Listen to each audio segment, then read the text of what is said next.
Parashá Shoftim, jueces, los roles del Mesías, con el permiso del cielo y bajo la autoridad de nuestro santo maestro, Yeshua HaMashiach, con el permiso de nuestro rabino, el doctor Dan Ben Abraham, que la paz y la bendición de Hashem sean sobre él y su casa, y con el permiso de la Corte Rabínica Nexarita Internacional Aniami, nos disponemos entonces a compartir la clase de Torah para este hermoso día de Shabbat.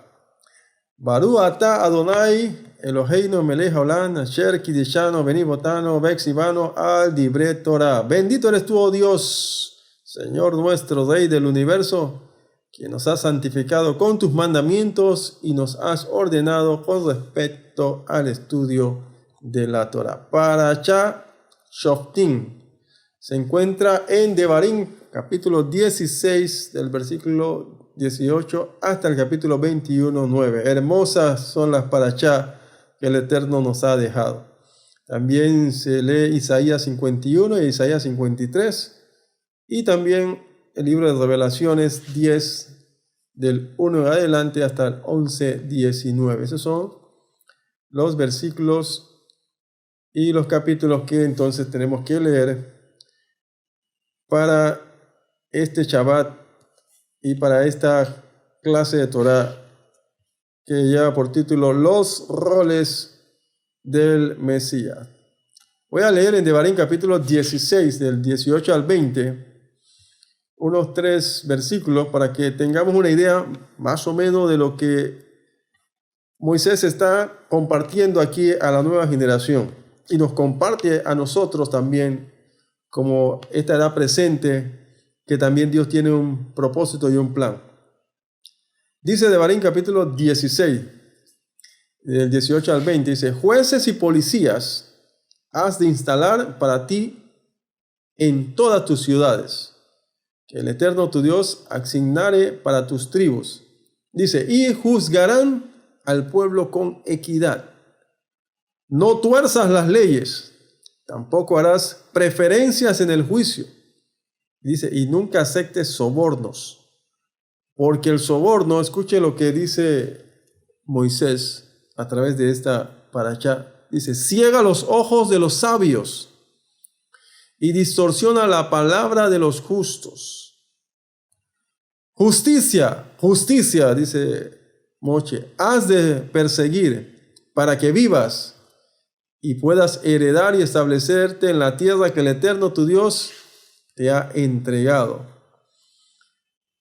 También Isaías 51, vamos a leer un versículo para que sepa más o menos de qué trata este capítulo. Dice: yo soy quien los consolará a ustedes, dice Dios. ¿Dónde estás tú? La que ha temido de un hombre mortal y de una persona que es en pasto se convertirá. Es lo que le está diciendo el profeta al pueblo de Israel sobre que él los iba a consolar. También en libro de Revelaciones nos habla sobre el mismo tema que está tocando Moshe a su generación en Revelaciones o Visiones de Elohim, en el capítulo 10, versículos 7 al 18. Cuando lleguen los días en que el séptimo malach, dice, reciba la orden de tocar su shofar, el tiempo se habrá cumplido y habrá sido consumado el misterio de Dios, como fue dicho a sus siervos los profetas.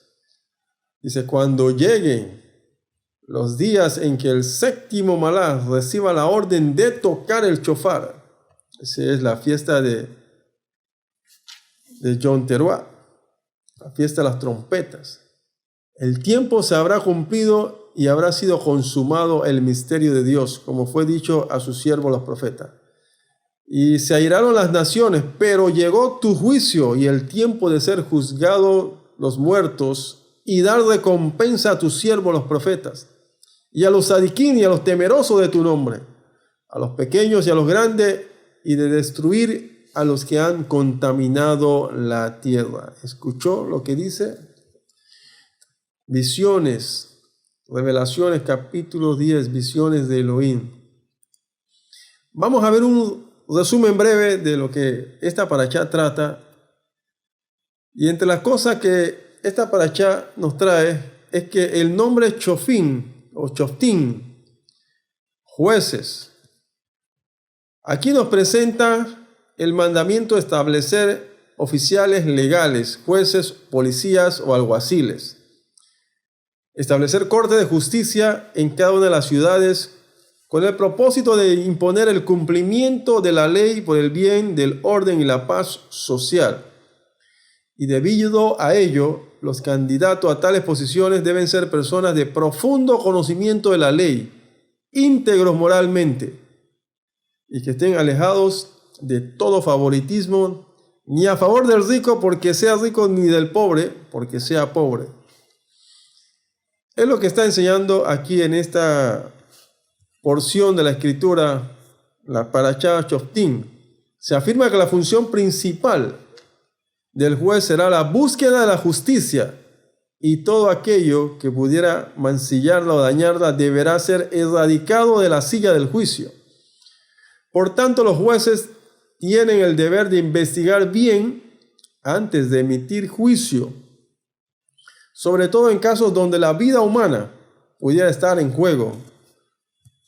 Así que con la mira de proteger la justicia de un eventual atentado contra la dignidad y el valor de la vida humana, se establece el mandamiento también de los testigos, es decir, un mínimo de 2 y que sean creíbles. Son requeridos para cualquier caso, pero sobre todas las cosas, cuando haya la posibilidad de aplicar la pena capital, se requerirá también de testigos. Así, con el propósito de asegurarse de que los testigos sean realmente confiables, se le exigía a través de los jueces, en caso de resultar culpable la persona que estaba siendo enjuiciada, que los que tenían que tirar la primera piedra eran precisamente los testigos. Y de esta manera se pondría final a la posibilidad de salvar entonces la vida. Era con el propósito de que emocionalmente, si había un falso testigo en el juicio, él sabía que la responsabilidad de lanzar la primera piedra en un momento dado también recaía sobre él. Así que tenía que ser muy honesto, ya que el juicio, si era falso y la persona era inocente, entonces al final la conciencia podría entonces tomar aquí a esta persona y evitar que una persona que era inocente fuese declarada culpable. Ese era el propósito, de que los testigos fueran los primeros entonces en actuar. Vemos aquí aspectos interesantes, y como hemos mencionado, Dios está interesado en establecer un gobierno en medio de los hombres, con leyes justas. Dice, justicia, justicia establecerá. Y aquí hay un principio muy importante, y es que los que van a brindar el servicio de jueces o alguaciles o ejecutores de la ley debían conocer bien la ley. Debían ser personas espirituales, personas cercanas a Dios, que conocieran a Dios, ya que la justicia no es algo tangible, no podemos tocar la justicia. Los principios de Dios no son tangibles, son principios espirituales. Y para poder aplicarlo necesitamos de la dirección de Dios. Moisés le dice precisamente, en casos difíciles, acérquense al Eterno, acérquense a Dios para que Dios les guíe. Pero si una persona está alejada de Dios, ¿cómo va a poder aplicar justicia? Si la justicia es algo no tangible, algo espiritual, algo que emana de Dios, porque Dios es la verdadera justicia. Por tanto, tenían que ser cercanos, tenían que tener una relación con Dios, conocer las leyes espirituales, porque la ley es espiritual y solamente puede ser revelada por personas que tienen una relación espiritual con Dios. Hay que decir que esta sección de la Torá es crítica, es bastante crítica esta sección de la Torá, para poder establecer autoridades que tendrán la responsabilidad de interpretar y aplicar las leyes de la Torá en la comunidad de Israel, en medio del nuevo estado que Dios estaba estableciendo a través de esta nueva generación que iba a poseer entonces la tierra prometida. Hay 7 aliyot o porciones que se resumen en donde nos habla de la consagración de los jueces. Debían ser personas de un alto grado de carácter y disciplina y orden. De esta misma manera, o esta misma medida, el Santo Israel nos ha dado espíritu también para que nosotros podamos, hasta cierto punto, guiarnos por la dirección de la Ruach Kodesh. En otras palabras, por la dirección del Espíritu del mismo Dios y el Espíritu de Mashiach, para que actuemos de manera apropiada con nosotros mismos y con nuestro prójimo, para que podamos tener en control nuestros pensamientos, nuestras emociones, nuestros sentimientos. Pondrás jueces. En otras palabras, necesitamos la dirección del Dios eterno para que Él aplique a nuestras propias vidas la justicia apropiada para que podamos caminar en emuná, en fe, en confianza, sabiendo de que si estamos caminando en los fundamentos de Dios, dice que el que camina en sus principios no tropieza, porque el que anda en medio de la luz no tropieza, pero el que anda en oscuridad tropieza. Por tanto, también nuestras vidas deben ser guiadas por la justicia de la Torá, de las instrucciones de Dios, para que nosotros no tropecemos. Dice, lámpara es a mis pies tu palabra y lumbrera a mi camino.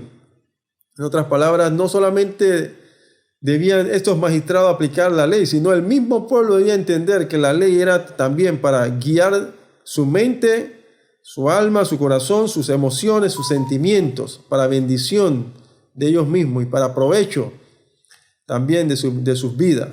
Así que la Torá nos dice que nuestros jueces y magistrados no deben aceptar ningún tipo de regalo o donativos que tengan intención de sobornar su carácter, porque tales cosas ciegan los ojos de los sabios y empañan la justicia y la deshonra.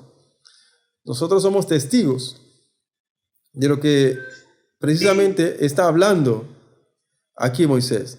La justicia en nuestros países no se aplica apropiadamente. Se aceptan donativos, se aceptan sobornos. En nuestro gobierno humano en el que vivimos y en todos los gobiernos de los mundos, de este mundo, en todos los diferentes países donde se debe aplicar la justicia, donde se ha establecido corte de justicia, vemos que la justicia definitivamente no se aplica como debe ser. Los que tienen el poder económico son librados porque sobornan, tienen la capacidad de poder sobornar a los jueces, dan regalos, donativos, compran la conciencia a los jueces. Y encontramos muchas veces que el poder económico corrompe la justicia en nuestros países y que solamente se aplica la justicia a aquellos que no tienen poder económico. Y vemos una injusticia amañada, parcializada. Es precisamente porque no tenemos entidades o personas que son espirituales, porque la ley es espiritual. Y para poder aplicar la ley de manera justa necesitamos estar conectados con Dios. Necesitamos tener una relación con Dios para poder entender y aplicar apropiadamente las leyes y evitar que el yeseh hará, la mala inclinación en otros, pueda llevar a personas inocentes precisamente a la pena capital, a un juicio injusto. Vemos cómo la justicia se ha deshonrado y cada día encontramos que el mundo se aleja más de hacer justicia y por tanto nos alejamos cada día. Entre más nos alejamos de Dios, más nos alejamos de la justicia, porque no hay justicia sin Dios. No puede haber justicia sin los principios que están establecidos en sus mandamientos, en sus ordenanzas, en sus estatutos. Así que de la misma manera, cada uno de nosotros debe resistir las ofertas del enemigo y no permitir que los deseos de la carne, la vanagloria de la vida, nos ofrezca y nos soborne para vender nuestra salvación, como hizo Esaú, que por un plato de lenteja vendió su primogenitura. El mundo nos ofrece muchas cosas. El mundo y sus deseos pasan, pero el que hace la voluntad de Dios permanecerá para siempre. Así que no debemos permitir que a Satán trate de influenciar en nuestras vidas, trayéndonos pensamientos equivocados, tratando de ofrecernos cosas para alejarnos y para que nuestro honor, nuestra paz, nuestra justicia, nuestra santidad no podamos entonces tenerla en nuestras vidas, en nuestros hogares, en nuestra familia. El Señor se acerca en este mes de Elul, precisamente para protegernos, para mostrarnos su amor, su misericordia, antes de el día de Yom Kippur o el día de juicio.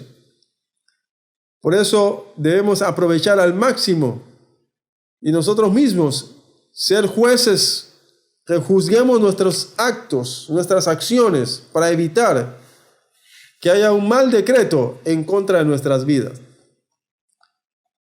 Encontramos también que en este pasaje el Señor habla de exceso, que los reyes no deben tener exceso en cuanto a las riquezas y a sus bienes y a sus posesiones. Y hace una regulación, que el rey también tiene que ser responsable de tener la Torá, las instrucciones de Dios en sus manos para evitar desviarse. Y hemos visto a través de la historia cómo muchos reyes se desviaron precisamente del plan, del propósito de Dios y desviaron al pueblo por no tener las instrucciones, porque la ley es espiritual. Y si un hombre no está capacitado espiritualmente o está consagrado a Dios, definitivamente puede aplicar las leyes de Dios, porque son leyes espirituales. Por eso necesitamos legisladores espirituales, y es lo que estaba diciendo Moshe a través de esta parashá, Shoftim.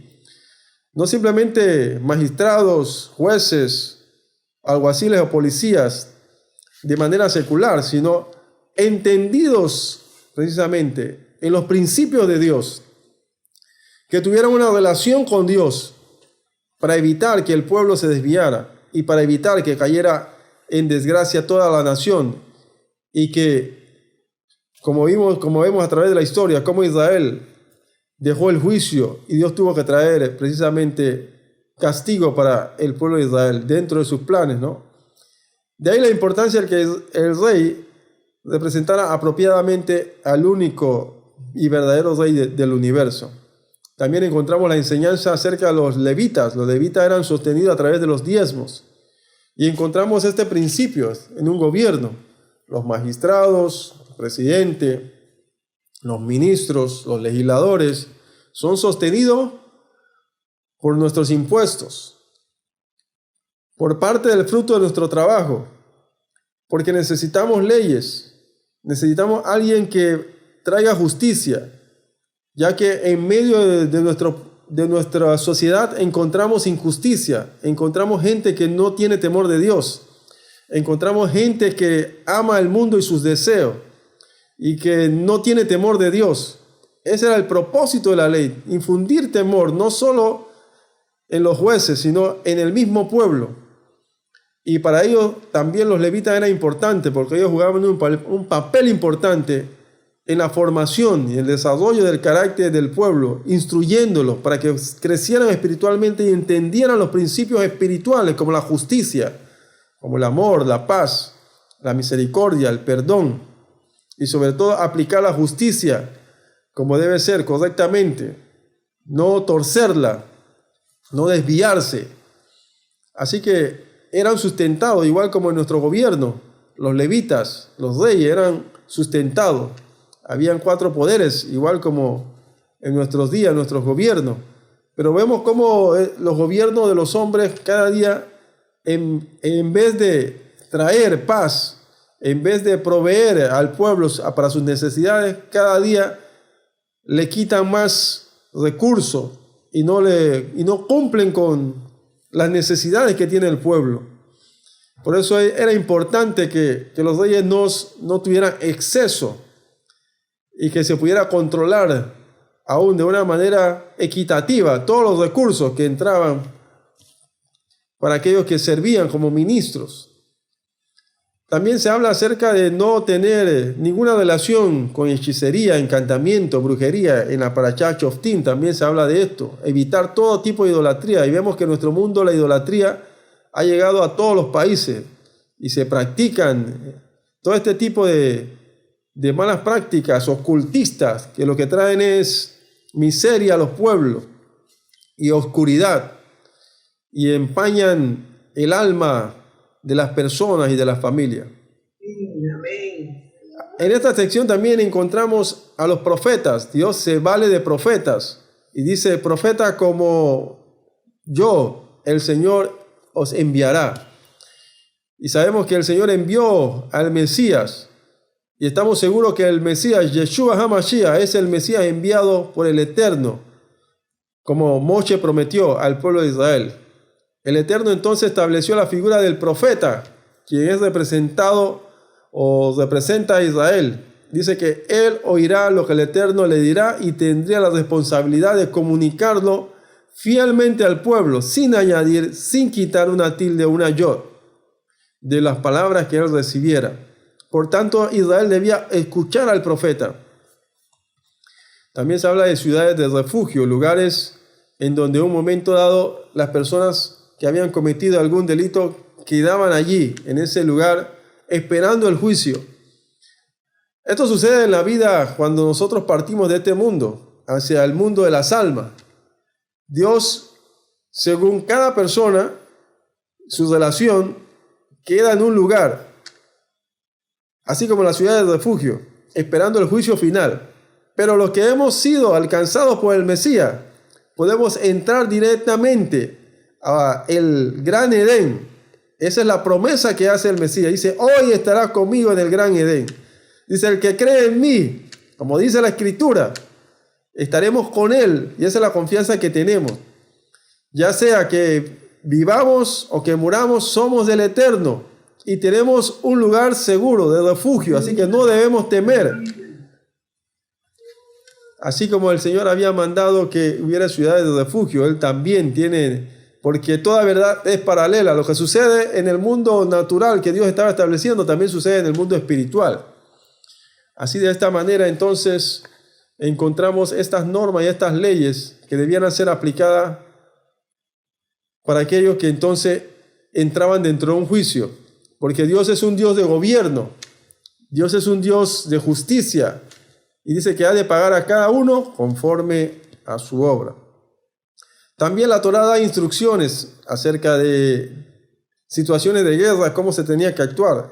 Había ciertos casos especiales en las personas que tenían un matrimonio, podían no ir a la guerra y dedicarse a eso, o si algún levita en especial quería hacer una boda en un servicio especial, no necesariamente tenía que hacerlo dentro del horario acostumbrado en los que todos participaban, sino que también podía hacerlo espontáneamente y debían de permitirle servir. Y la última aliyá o porción de esta parashá también se nos habla acerca de los principios de los hijos de Israel que debían de seguir con respecto a la situación de guerra, que estaba prohibido destruir también los árboles frutales una vez que tomaban posesión de algún pueblo. Cuando miramos toda esta parashá, encontramos aspectos muy importantes que proféticamente Moshe está plasmando aquí. Todo lo que Moshe está plasmando como profeta se cumple a través del Mesías. En el Mesías encontramos todos los elementos que Moisés está mencionando precisamente en la parashá Shoftim. Encontramos que en primer lugar Moshe comienza hablando. Mire cómo Moshe comienza hablando, diciendo jueces. Después de que habla acerca de jueces, comienza a hablar acerca de los reyes. Y luego que habla sobre la ley de los reyes, Moshe pasa hacia los levitas, sacerdotes, que también debían participar. Y finalmente, Moshe comienza a hablar acerca de los profetas. Si usted mira el orden, precisamente es un orden de gobierno, sí. Hay un poder legislativo, hay un poder eclesiástico religioso, hay un poder ejecutivo y hay un poder consultivo de comunicación. Sin embargo, cada uno de los roles que vemos aquí está relacionado con el Mesías. Y ese es precisamente lo que queremos también dejar plasmado, que proféticamente Moche estaba hablando acerca no solamente de que vendría el Mesías, sino cuáles son los roles que el Mesías iba entonces a ejecutar, cuáles eran las funciones que iba a desempeñar el Mesías. Esto lo vemos hoy en día gracias al Eterno que nos permite a nuestra generación conocer estos misterios. Anteriormente esto no lo veíamos. Nosotros leíamos la Escritura y no veíamos estas cosas. Pero como bien dice el apóstol Pablo, tenemos la palabra profética más segura. Y hoy podemos entender que cuando Moche está presentándoles a ellos, cada uno de los roles que tenían que jugar los diferentes actores a través de esta parashá o de esta porción de la Escritura en Devarim, es lo que le estaba llevando era hacia el Mesías. Es interesante cómo la parte profética nos muestra que nosotros estamos confiados en el Mesías, Yeshua HaMashiach, que ha cumplido y va a cumplir los roles que Moche está mostrándole a esta generación, y que nuestra generación va a tener ese privilegio de poder ver cumplido los roles del Mesías. Cuando vino como profeta anunciando y declarando, y las profecías que el Mesías ha dicho a través de los evangelios o los masoretas se han ido cumpliendo. Y de esta manera podemos comprobar que es un verdadero profeta. No importa lo que digan los rabinos ortodoxos, no importa los argumentos que puedan decir. El Mesías, Yeshua HaMashiach, cumple con todos los roles que aquí Moche está presentando. Ni siquiera ellos habían visto o han visto de que estos roles son precisamente los roles que debe desempeñar el Mesías. Iba a ser profeta, iba a ser sacerdote, iba a ser rey, iba a ser juez. Y vemos entonces cómo el Mesías cumple esos 4 roles. Y está para cumplirse, porque las profecías del Eterno se están cumpliendo frente a nuestros ojos. Somos la generación, la última generación, que está viendo las profecías cumplirse delante de nosotros. Y por eso tenemos confianza en que Yeshua cumple a cabalidad.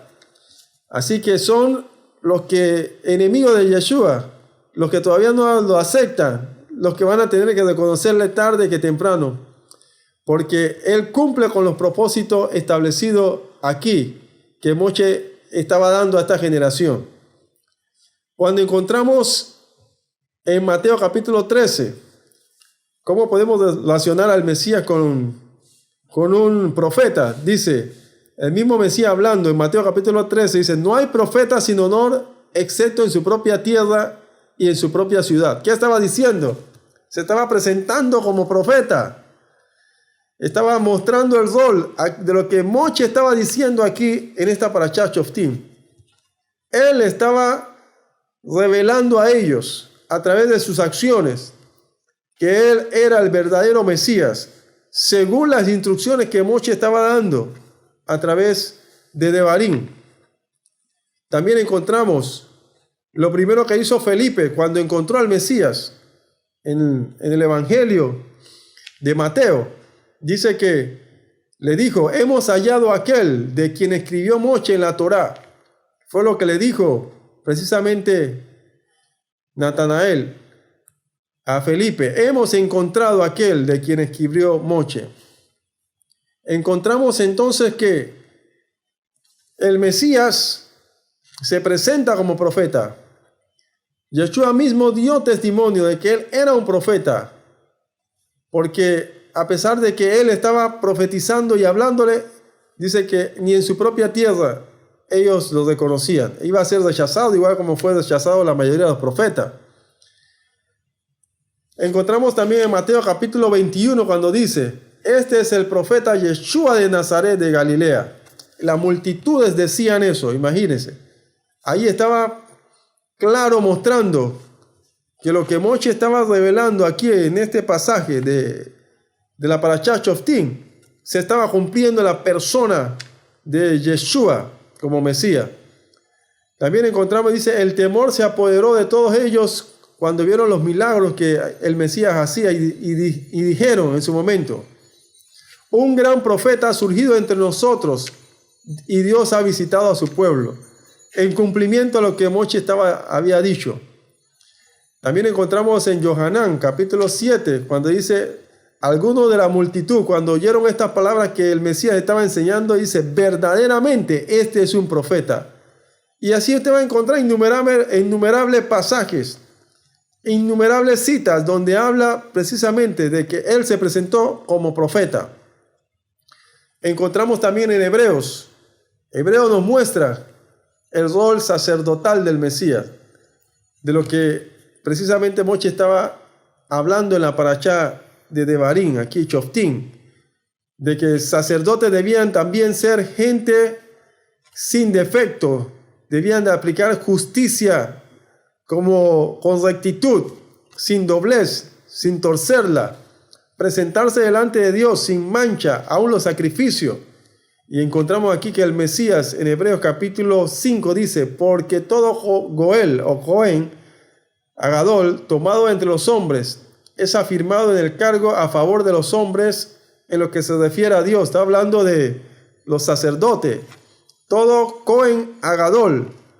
Entonces se presenta aún con sus debilidades, pero dice que Mashiach se presentó una vez y para siempre. Y así, dice, se glorificó a través de su muerte, haciéndose Cohen Gadol. Y Dios lo glorificó cuando dijo, mi hijo eres tú, hoy te he engendrado. Encontramos también en Hebreos que dice, tú eres Cohen para siempre, según el orden de Melquisedec. Ahí estamos viendo cómo las palabras proféticas que Moshe está diciendo aquí en Shoftim se cumplen en la persona de nuestro Ribi, Yeshua. También encontramos que cuando él se enfrenta al juicio frente a Pilato, y entonces le pregunta a Pilato, ¿eres tú rey de los judíos? Yeshua le respondió, ¿dices tú esto por ti mismo o te lo dijeron otros de mí? Y respondió Pilato, ¿acaso soy yo Yehudí? Tu nación y los principales de los Kohanim te entregaron a mí. ¿Qué fechoría hiciste? Yeshua le respondió, mi reino no es semejante a lo de esta generación. Si mi reino fuera semejante a lo de esta edad presente, dice que sus súbditos pelearían por él. Entonces le dijo Pilato, ¿así que eres tu rey? Yeshua respondió, tú lo acabas de decir, y yo para esto he nacido, confirmando una vez más que precisamente las palabras, imagínense, que ya Moshe había dado al pueblo, se estaban cumpliendo, y el Mesías estaba cumpliendo con estos roles, frente a esa generación que no lo veía, y todavía hoy, en pleno siglo XXI, todavía el pueblo de Israel no ha podido visualizar lo que Dios nos está mostrando hoy. Seleccionado por Dios y escogido por Dios para nuestra redención, escogido entre todos los hombres para ejercer estas funciones en nuestra generación. Y ahora viene la función más importante, y la encontramos también en Mateo capítulo 13, cuando dice el mismo Mesías, hablando del reino de los cielos, dice, enviará al Hijo del Hombre y a sus malachim y apresarán a todos los que, dice, causen tropiezo, y a los que nieguen y vivan sin Torá, dice, y los echará en el horno ardiente de fuego, y allí será el llanto y el crujir de dientes. Está hablando de juicio.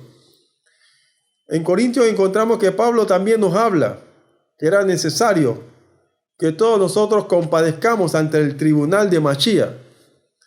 Aquí lo encontramos ahora como juez, ya no simplemente como un profeta, no simplemente como un sacerdote o como un rey. Lo encontramos ahora en la función de juez, el que va a ejecutar los designios de Dios a esta edad presente. Dice, pues para esto mismo se proclamó la promesa dada oralmente también a los que ahora están muertos, para que, por un lado, fuesen juzgados en la carne, mas el fin de todas las cosas ha llegado. Sed piadosos y permaneced sobrios, velando en oración. Y este es el mensaje para el pueblo de Dios. Es cuando más necesitamos acercarnos a Dios. Es cuando más necesitamos orar a Dios, elevar oración, no importando los problemas, no importando las circunstancias, las necesidades, la escasez. Es el momento oportuno porque el Rey se acerca, baja de su trono para acercarse a nosotros y está preparando precisamente el tribunal celestial para determinar quiénes van a continuar en este mundo y quiénes parten de este mundo. Por eso es importante el mes de Elul. Así que el mes de Elul es un tiempo propicio para retornar al Eterno. Pero antes de recibir el perdón del cielo, primero debemos resolver la falta que tenemos también con nuestro prójimo. Debemos corregir nuestros caminos y debemos hacer lo que nuestro Rabbi nos mandó a hacer. Dice, perdonando de todo corazón, cada uno a su hermano sus ofensas. Porque si no perdonamos a los hombres sus ofensas, tampoco, dice, vuestro Padre en los cielos os perdonará vuestras ofensas. ¿Hasta cuánto debo perdonar a mi hermano?, preguntó uno al Rabbi. Y le dijo, ¿hasta 7? El Rabbi le contestó, no solamente hasta 7, sino hasta 70 veces 7. Si es necesario, debes perdonar a tu hermano. Y este es un tiempo oportuno. Este es un tiempo crucial en que debemos aprovecharlo. Porque dice el Eterno, hablando a través de sus mensajeros, hay más gozo en el cielo por un transgresor de la Torá que se vuelve a Hashem que por 99 sadiquín justos que no requieren de techubá, dijo el Rabbi. Así que todos hemos sido destituidos de la gloria de Dios, pero los que nos hemos acercado al Mesías, ahora tenemos entrada ahora a poder participar de las bendiciones de este Goel enviado a nuestro favor. Y por sus méritos podemos nosotros, por los méritos de Yeshua, quien nunca hizo maldad ni se halló engaño, no como los jueces de hoy en día, no como los líderes rabínicos de hoy en día, que todavía niegan a Yeshua, no como los jueces de las naciones que viven de engaño. Yeshua dice, no hizo maldad, no hizo engaño, nunca se halló en su boca engaño. Fue un hombre íntegro y nos enseña esos principios.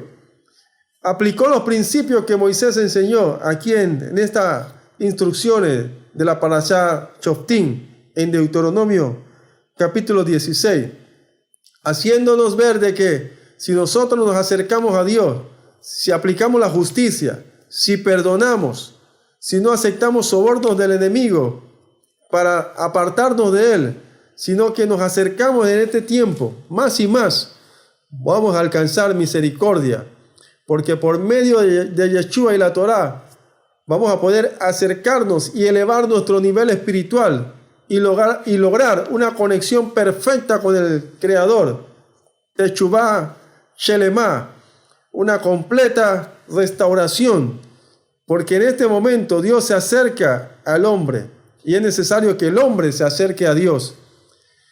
Así que, ¿cómo podemos nosotros acercarnos a Dios? Podemos hacerlo a través del estudio de la Escritura, como estamos haciendo, a través del estudio de la Torá, como lo hacía el Mesías, a través de las oraciones, la tefilá. El Mesías hacía ruegos, oraciones, para que fuese librado de la muerte, para que pudiese cumplir para salvación a todos aquellos que iban a aceptarle. Él es la garantía de bendición. Así que en Él tenemos provisión, tenemos bendición. Y qué bueno es saber que la ley a través del Mesías es retroactiva. Nuestro Jaján, el rabino Dan Ben Abraham, hablaba en estos días que la bendición de Yeshua, la ley del Mesías, es retroactiva. Imagínense, el Mesías vino después que ya Moshe pasó, después que ya Abraham pasó, después que ya David pasó, después que ya Aarón pasó y después que ya Moisés pasó. Y todos ellos fallaron. Y cuando ustedes miran las letras, Abraham era juez, Abraham era un shoftim. En un momento dado se intercedió por Sodoma y le dijo al juez de toda la tierra, vas a condenar al justo con el injusto. Y Dios dijo, si hay 10, no lo voy a condenar. Pero no hubo ni 10 siquiera. Y ese es el temor, que no haya gente realmente que tenga un corazón para Dios en nuestra generación. Y Abraham intercedió, y el Mesías también intercede, porque Abraham era un prototipo del Mesías. David como rey también falló, a pesar de haber escrito muchos salmos acerca del Mesías. Como rey, unificó al pueblo de Israel, pero después su descendencia hizo que todo el pueblo se desviara. Aarón como sacerdote también tuvo debilidades con el becerro de oro, al punto que Hashem también lo iba a eliminar a él y tuvo que interceder su hermano Moisés. Encontramos también que Moisés mismo también falló. Y cuando usted mira las 4 letras de los nombres que le acabo de decir, Abraham, David, Aarón y Moisés, dice Adán, dando a entender de que estos 4 que ejercieron como jueces, como reyes, como sacerdotes y como profetas, ninguno pudo cumplir. Por eso tenía que venir el segundo Adán. El Mesías es el segundo Adán, y esto también nos revela esta parashá. Así que es un tiempo para presentar cuenta delante del Boré Olam, en la esperanza de que el Eterno nos escuche en este día y nos libre de nuestra aflicción. Este es el mensaje. Es tiempo de que Dios escuche nuestra aflicción y que nos libre del juicio que ha de decretarse a través del tribunal celestial, en donde el Mesías está a favor nuestro. Él es la garantía de salvación, de bendición, de vida, de salud, de prosperidad.